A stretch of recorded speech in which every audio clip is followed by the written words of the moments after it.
just wanted to spend a minute or two talking about my journey up until this point, because it has been quite a colourful journey so far.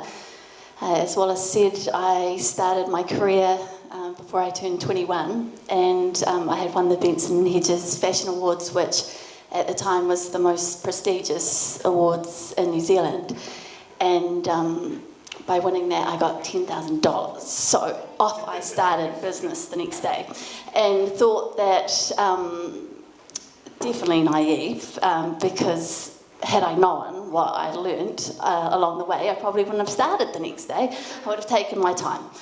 But anyway, it was a great 12 years of my life, and it was virtually a baby to me. We had a huge manufacturing plant based in Onehunga, and in its peak we got up to about 35 or 40 staff, and we were manufacturing knitwear here in New Zealand.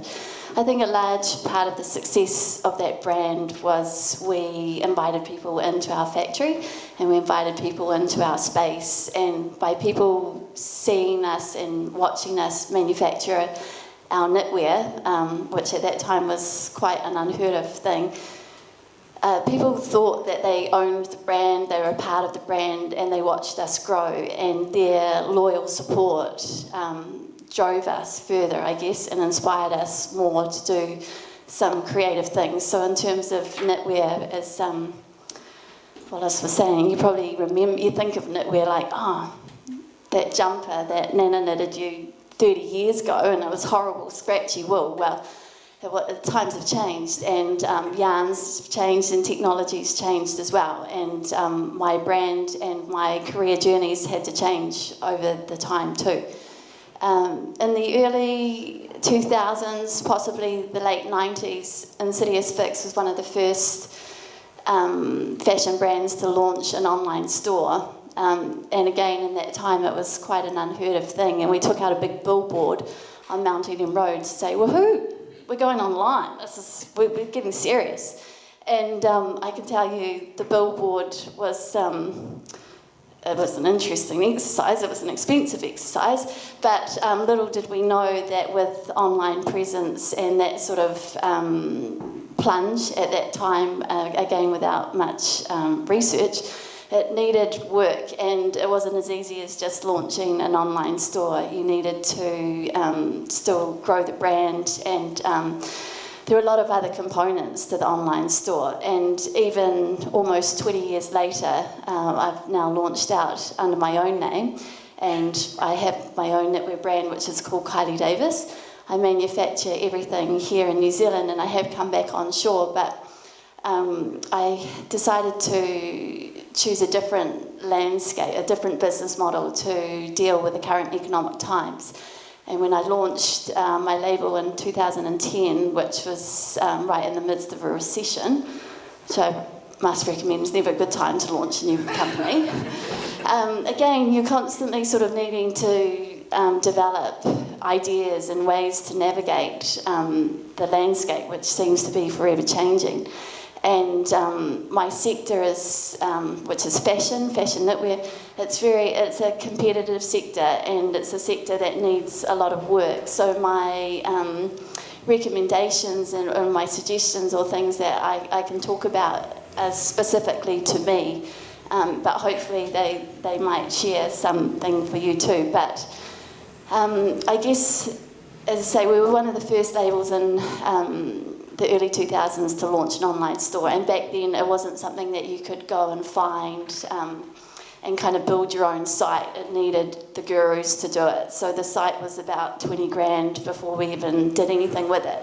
And to update a style that had sold out, that would probably be about another $1,000. And to change the colour or add a colour or something like that, it was all just, it was seriously a lot of money. And obviously times have changed, and now there's websites and there's access to things that just didn't exist then. So one of the things that I would probably most strongly encourage before you launch into a website, and trust me, because I can talk from personal experience, just do the research, look at other people in your sector and look at other companies in your sector, look at what you love about their website. And although there's this huge talk about online and how, you know, the launch of these websites, it seems to be the way of the future, I totally agree. But there's so much work involved with them. It's a minefield in itself, and I believe that you need specialists as well as your own personal research to navigate them. There's plenty of websites now that you can get that you can update and maintain from home or you know, the office or whatever, which is what we do with our website. At the moment we have a WordPress website, and it's, for my industry, it's all about imagery. So the most important thing for me is to have really strong images, and then that also with a functional, easy to use website. That's what we find makes a difference. I have developed a different business model. So, as I say, when we launched in the middle of a recession, I couldn't go out and wholesale my label like I had for the last sort of 15 odd years. So now I host what I term a private showing, and I go through the country and I invite up to 20 ladies at one time, and we do intimate showcases where I release the collection personally, and we do something that's sort of, you know, it is more personal and intimate. And I also think that really helps. I'm a big believer of balancing online with personality and personal, anything personal.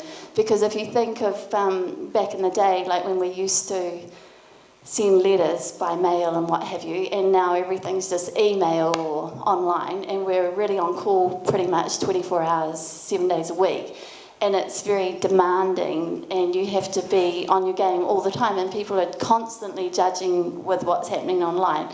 So I actually think in terms of getting noticed and in terms of getting recognition in, you know, every sector is more competitive, and online's making that more and more, you know, happen more so. It's really nice to balance out those things with intimacy or personal aspects. So if there's a way that you can have your business, one thing that we do is we use mail campaign software, and you know, we send out an invite which sort of seems a little bit generic in a way, but if you can back it up with something like personal as a follow-up letter, that may, yes, it may cost more and it may be more timely, but I think it's those things that are making a difference. And people we are sort of, because we are on call 24/7, we are getting, we're looking for the different, and we're looking for things that aren't happening all the time. So I keep drawing back to those personal aspects and bringing that intimacy back to your brand if you can. Thank you.